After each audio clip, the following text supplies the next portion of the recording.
एक बार सुल्तानगंज के तट पर मैं खड़ा था, बैद्यनाथ धाम से एक शिव भक्त आया, अब पैदले जाता है वहां लोग। बेवकूफ में भी बहुत कड़गर बेवकूफ होता है लोग। इस वैज्ञानिक युग में समय का इतना दुरुपयोग, सुल्तानगंज से मोटरसाइकिल कोई चीज मिल जाए 2 घंटा पानी चढ़ा करके चल आवे, नहीं, वो डाक बम जाएगा, पैसेंजर बम जाएगा। और जो सबसे ढालेल बेवकूफ है वो पेटकुनिया बम जाता है।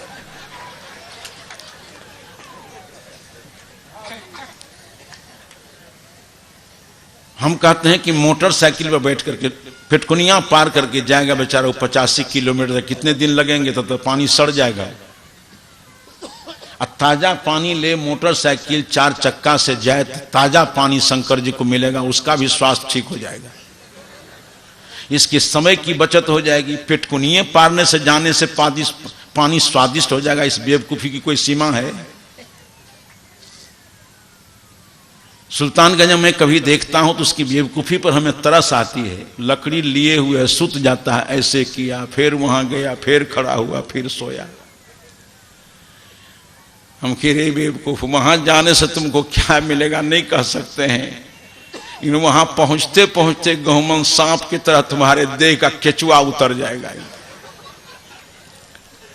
ना समझ लोग यहां बहुत हैं।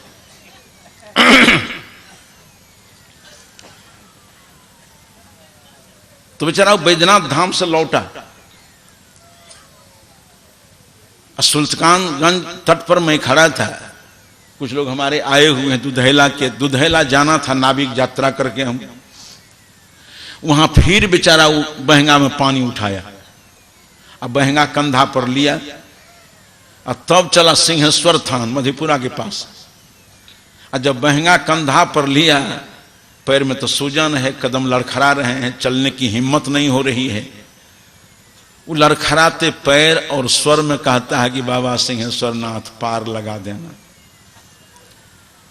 तो उसकी दीनता पर मुझे बड़ी दया आई। हम कि आ रहे हो कहां से? कहा बैद्यनाथ धाम से। कहा कि बैद्यनाथ प्रसाद पार लगा दिया है, पैर तो फूल करके मालपुआ हो गया है, देख रहे हैं, चला नहीं जाता है, तो पार कैसे लगा दिया?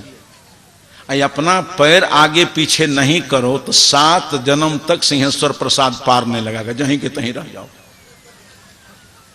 अपना पैर आगे पीछे करो तो चाहे सिंहेश्वर थान पहुंचो, चाहे बासुकी स्थान पहुंचो, चाहे ऊपरे चले जाओ, स्वयं के पुरुषार्थ से जाओगे। हम कि आ रहे हो कहां से? कहा बैद्यनाथ धाम से। कहा वहां काहे गए थे? कहा शिवलिंग पर पानी चढ़ाने गए थे, ज्योतिर्लिंग है वहां। हम क्या अब कहां जा रहे हो? कहा सिंहेश्वर स्थान है, वहां शिवलिंग है कि शिव जी के जांग है? कहा नहीं, वहां भी शिवलिंगे है। तो हम कि एक ही काम 2 जगह काहे करते हो? तब उसने कहा कि गुरुजी क्या कहें, हमारे पिताजी भी दरवाजे पर शिवालय बनाए हैं, वहां भी शिवलिंग स्थापित है, प्राण प्रतिष्ठा हो गई है। हम जब तुम्हारे दरवाजे पर ही शिवलिंग है तो फिर बैजनाथ धाम और सिंहेश्वर स्थान काहे जा रहे हो? तुम्हारा दिमाग ठीक हो जाए तो न बैजनाथ धाम में है, न सिंहेश्वर थान में है, न तुम्हारे दरवाजे पर है। प्रकृति ने तुम्हारे शरीर में ही शिवलिंग लगा दिया, उस पर काहे नहीं पानी चढ़ाते हो? उसी पर बेलपत्र काहे नहीं चढ़ाते हो? कभी सुजाक तुजाक की बीमारियों नहीं होगी। ओरिजिनल शिवलिंग तुम्हारे पास है रे बेवकूफ, उस पर अगर रोज जब पेशाब करने जाओ तो पानी लेकर के जाओ, बेलपत्र का सेवन करो। बेलपत्र तुम अगर उस पर चढ़ाओ तो कभी गर्मी की बीमारी नहीं होगी। हमने कहा एक ही काम को 3 जगह काहे करते हो? था वो बेचारा कह दिया कि देखे छिए सब जगह जरहा के कोनो तो फायदा करबे करते। हमने कहा कि हो, हम कि कर रहा है लेकिन विश्वास नहीं है, क्योंकि ज्ञान नहीं है।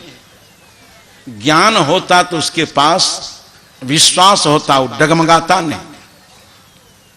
तो बिना ज्ञान का जो विश्वास होता है डगमगाता है। सारे लोगों का विश्वास डगमगा रहा है। भगवान में विश्वास करने वाला आदमी डगमगा रहा है, क्योंकि भगवान क्या है उसको पता नहीं।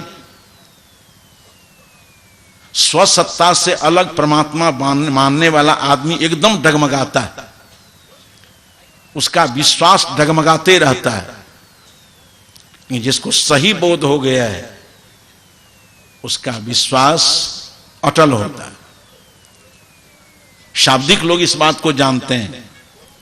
कोई अधकचरा ज्ञान का आदमी है, किसी शब्द की व्याख्या करे, एक व्याख्या करेगा अथवा या, इसका मतलब उसकी स्वयं व्याख्या पर उसका विश्वास नहीं। इन जो पूर्ण वैयाकरण है, शब्द बुद्धा है, अस्य शब्दस्य अयम अर्थः,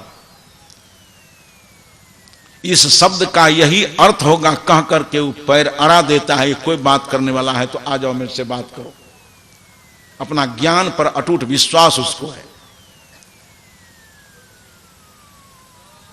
इसलिए लोगों को विश्वास सिखा देता है। यहां विश्वास करने वाले बहुत लोग, विश्वासे पर दुनिया चली रही है, लेकिन सबका विश्वास डगमगा रहा है।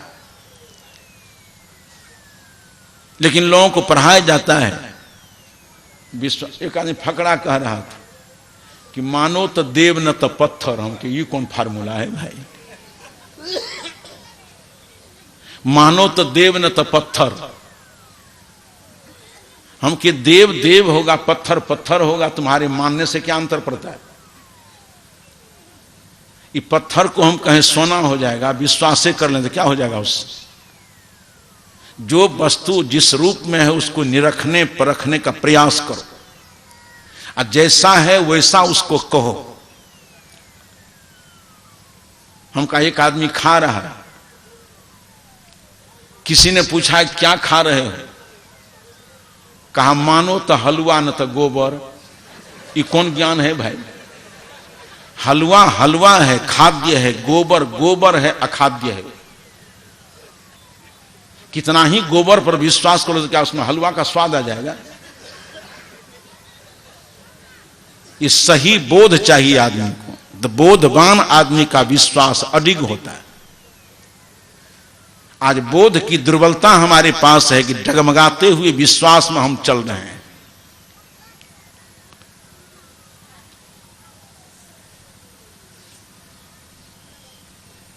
तो श्रोतव्य सुनना चाहिए, सुनिए।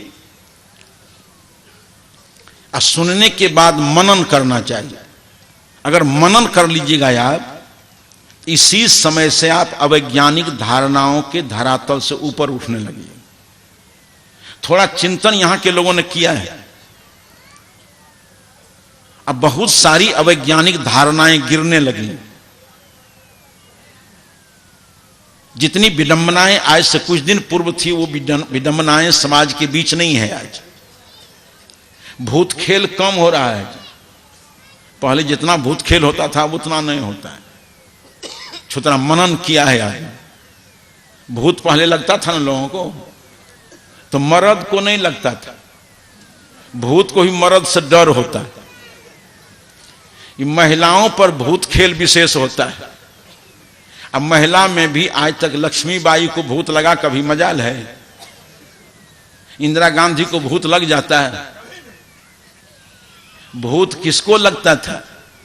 वह महिला जो कार्तिक पूर्णिमा में स्नान करे,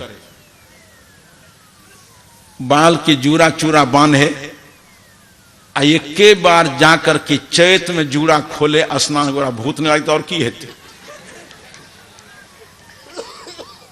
जो इतना असंजत जीवन जीने वाली महिला है उसको भूत लगेगा?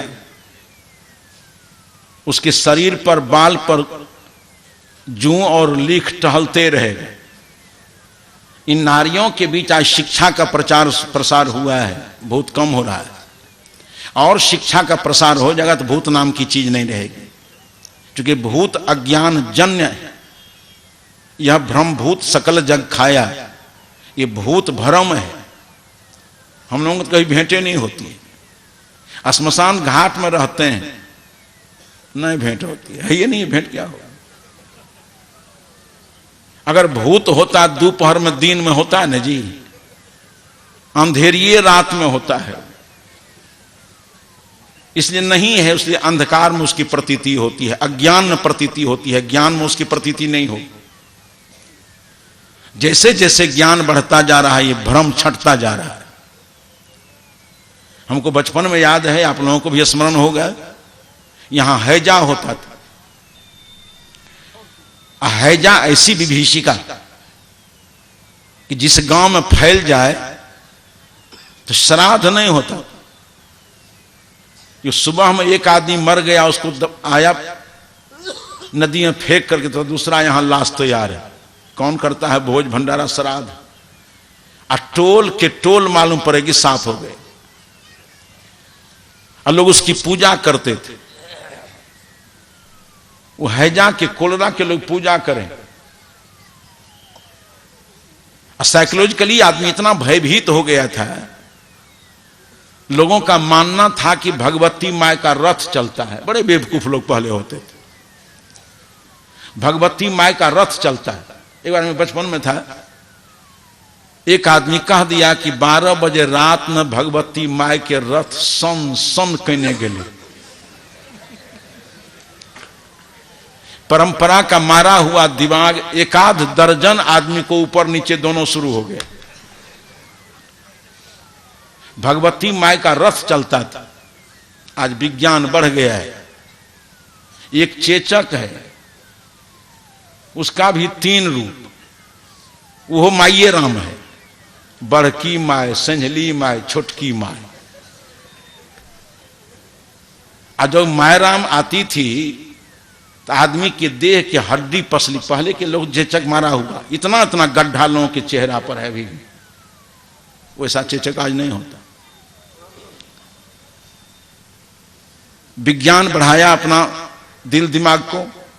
आज बचपन में बच्चे को सुई टीके लगाए जाते हैं, शर्त है कि नहीं होगा उसको चेचक, नहीं होगा हैजा। तो आज न बड़की माँ जी है, न मंझली है, न संझली है, और न मायराम का रथ है। सब रन किल्ली खत्म हो गए, कुछ हुआ नहीं है। खाली आदमी का चिंतन बढ़ा है, वैज्ञानिक दृष्टिकोण बढ़ा है। अगर विज्ञान का दृष्टिकोण नहीं बढ़ गया होता तो हमने कहा कि पहले तो मंझली माय रहबे करो, छोटकी माय या बड़की माय। अगर विज्ञान अपना कदम नहीं बढ़ाया था तो एक माय राम और बढ़ जाती हो करके। कौन माय? हमके घमोची माय राम, वो तो चेचके है। विज्ञान ने इस सारे अंध परंपरा को तोड़ दिया। धीरे धीरे आदमी का चिंतन, विज्ञान क्या है? एक प्रखर चिंतन है आदमी का। कल मैंने कहा था कि पदार्थानुसंधान विज्ञान है, आत्मानुसंधान धर्म है। पदार्थानुसंधान से शक्ति, आत्मानुसंधान से शांति। विज्ञान हमको शक्ति देता है, धर्म हमें शांति देता है। धर्म और विज्ञान समन्वित हमारा जीवन होना चाहिए। आदमी चिंतन करता जा रहा है। ये सारी अंध परंपराएं, अवैज्ञानिक धारणाएं, पहले लोग मान रहे थे कि कोई मर गया आदमी, अभी भी प्रचलन है, कोई मर जाएगा ना, आइए अगर खत्म है तो पंडित जी का वहां सौदाबाजी चल जाता है। देख लिया कि गुदगर आदमी है तो श्राद्ध कर्म के लिए इतना लंबा लिस्ट बनाता है। तो सब चाहिए, मसलन चाहिए, जूता चाहिए, ढेर दुनिया भर। और आदमी देता था। आज भी बेवकूफ है, वो देता है, लेकिन जिसकी चेतना में निखार पैदा हो गया वो बंद कर दिया। वो समझ रहा है कि शोषण का एक, शोषण की साजिश। कोई सामान वहां नहीं जाता है, सब पंडित जी घर में रह जाता है। अगर देता भी है तो बहुत अनमनस्क भाव से देता है, क्योंकि आपके मनन ने आपको एक ज्ञान की चिनगारी जलाई आपके जीवन में कि वहां कुछ जाता उता नहीं है, सब ठगाई है। एक दिन हम चले जा रहे थे नदी किनारे से, हमको लगा कि आदमी की चेतना जग गई। एक आदमी श्राद्ध करवा रहा था। अब पंडित जी हमारी जान पहचान के थे, तो खटिया दान में दिया था। तो हम खड़े होकर के देखने लगे, हंसे। पंडित जी ने कहा कि गुरु साहब हंसते क्यों हैं? हम कि आप पटरी बैठ गई, पहले तुम ही बेईमान थे, अभी धीरे धीरे वो बेईमानी की तरफ कदम बढ़ाया है। अब बेईमान के आगे बेईमान है, या तुम्हारे जजमान की चेतना जग गई है। हम की पलंग बढ़िया दिया है, पौआ रहे केला के थम के, अब पासी रहे चन्नी संठी के, आ 4 गो सूत एने से 4 गो सूत एने से, हमके ला जा आराम है तो धिया पुता का। समझ रहा है कि नहीं साजिश है? समझ रहा है कि नहीं काम गलत है? समझ रहा है कि शोषण है, दमन है? आ लोटा दिया था, हद हो गई। अगर वो अपनी समझ से समझता कि जो लोटा दे रहे हैं पितृलोक में हमारे पितर को मिलेगा, तो बढ़िया लोटा देती है हो, जिनमें एक आध सिर पैन अटे। इतना बढ़िया लोटा रहे कि लोटा के मुंह में कौह ना कि अंगूठा जाए रहे। जान गया कि नहीं आदमी? चेतना उसकी जगी कि नहीं? समझ रहा है कि सारे कार्य व्यर्थ हैं, सचमुच व्यर्थ है, कहीं जाता उता नहीं। आपकी बुद्धि की बलिहारी है कि इस वैज्ञानिक युग में भी इस ठगाई के पीछे आप पड़े हुए हो। कुछ नहीं है श्राद्ध। श्राद्ध एक स्मृत कर्म। धीरे धीरे लोगों की चेतना बढ़ती, सारी अवैज्ञानिक धारणाएं गिर रही हैं। पहले आदमी लोग ऊपर हाथ, वैदिक काल में हमको लगता है, ऐसे वेद वाले को तकलीफ नहीं होती, हमको वेद काल में लगता है कि सैकड़े 85 आदमी का ये समाप्ते था, एकदम चेतना खत्म। वैदिक लोगों को देखो, हे भगवान इंद्र, देखो प्रार्थना उसकी, हे इंद्र जमीन में उर्वरा शक्ति ला दो, हे इंद्र गौ को दुधारू बना दो, हे इंद्र बैल को बलवान बना दो। जिस समय ऊपर वाले से प्रार्थना करता था कि खेत में उर्वरा शक्ति ला दो, उस समय जमीन की क्या स्थिति थी? दुल्फा जन्मे या पेड़ पौधा फल देने बिना सूख जाए। ऊपर वाले के भरोसे जब तक जीता रहा आदमी, समस्त लोगों का जीवन अभावग्रस्त था। बहुत कम उम्र हमारी रही होगी उस समय जब पहली बार आई सरसी, उस समय पढ़ाता था, नालंदा में पढ़ता था। उस समय आया यही झगड़ुआ गांव, सरसी स्टेशन पर उतरे तो बैलगाड़ी से गए उस गांव में। एक आदमी के पास गए तो लोगों ने कहा कि 1300 बीघा जमीन है इसको, और रहे ले घर नहीं रहे। आ स्टेशन उतरे, गांव तक गए तो फसल में फसल खाली कटरेंगनी, कटरेंगनी देखोगे नहीं, बस वही कटरेंगनी केवल फसल। ऊपर से प्रार्थना चल रही है, और ऊपर वाले की प्रार्थना छोड़ दिया आदमी, अपने श्रम को जगाया, समझ को जगाया। आज देखो उसका क्या स्थिति है। समझ बढ़ती जा रही है, श्रम बढ़ता जा रहा है, आदमी का उत्कर्ष होता चला जा रहा है। आज एक को आदमी ऊपर वाला से प्रार्थना नहीं करता है जमीन में बड़ा शक्ति ला दो। ये को क्षण समय फुर्सत, अभी लोग धान काटा है तो कहा कि तैयारी बाद में करवे, पहले गेहूं बुन दिल के, फुर्सत नहीं है खेत को। धान कटा नहीं कि जोत करके गेहूं बुन दिया, धान फसल बाद में तैयार हो गई। नमी कहां से आ गई जमीन, शक्ति कहां से आ गई? ऊपर वाला दे दिया है। जिस समय लोग कहता था कि हे इंद्र हमारी गौ को दुधारू बना दो, उसमें गौ को जानते होगे नहीं? कि रामनगर में शायद कचाली मरड़ कोई यादव है।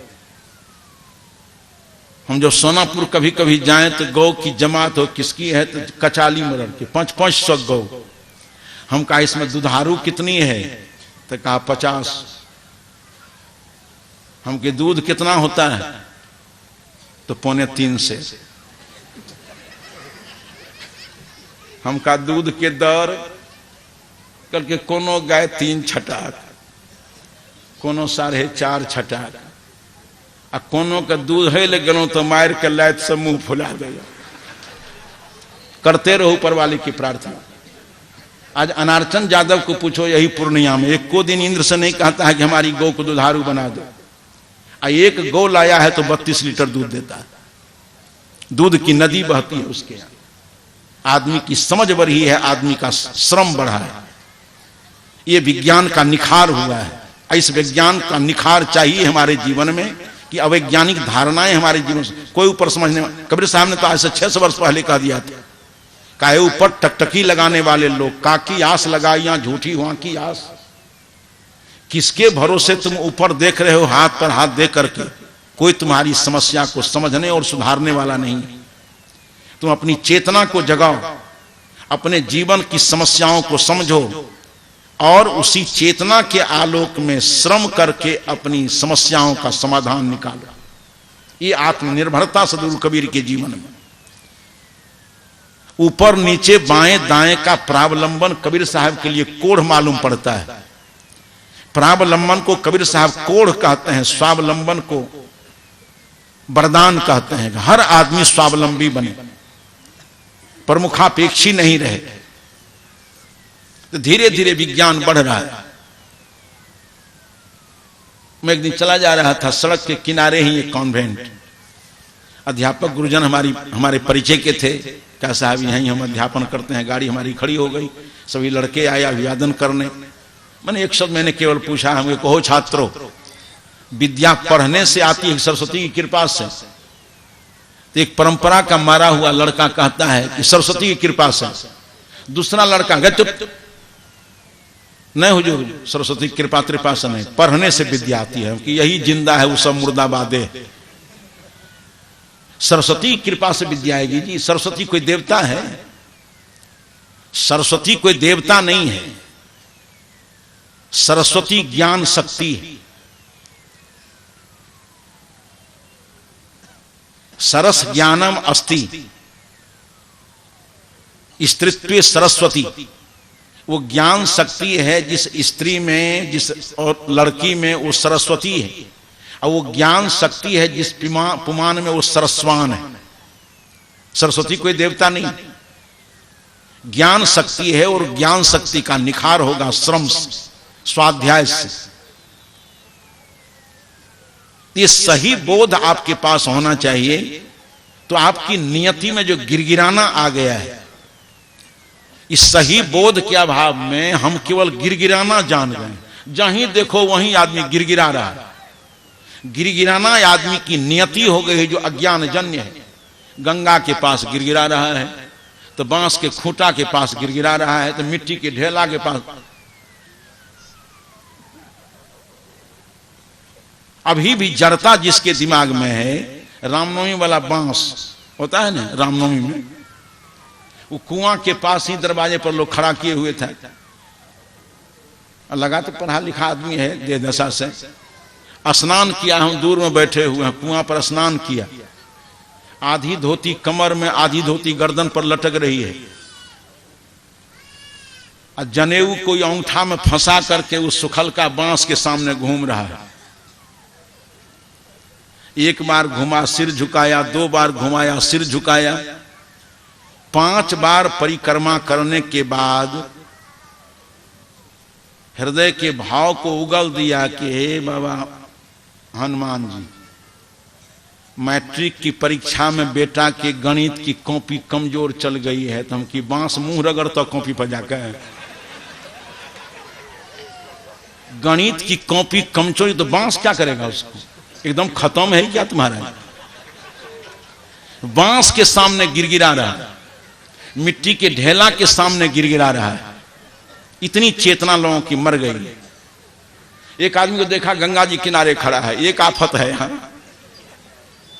और गंगा मैया से प्रार्थना करता है कि एक गंगा मैया, बेटा की शादी को 13 वर्ष हो गए, बहुत दरवाजे दस्तक दिए हैं, सब जगह से हार करके निराश होकर के आपकी शरण में आए हैं।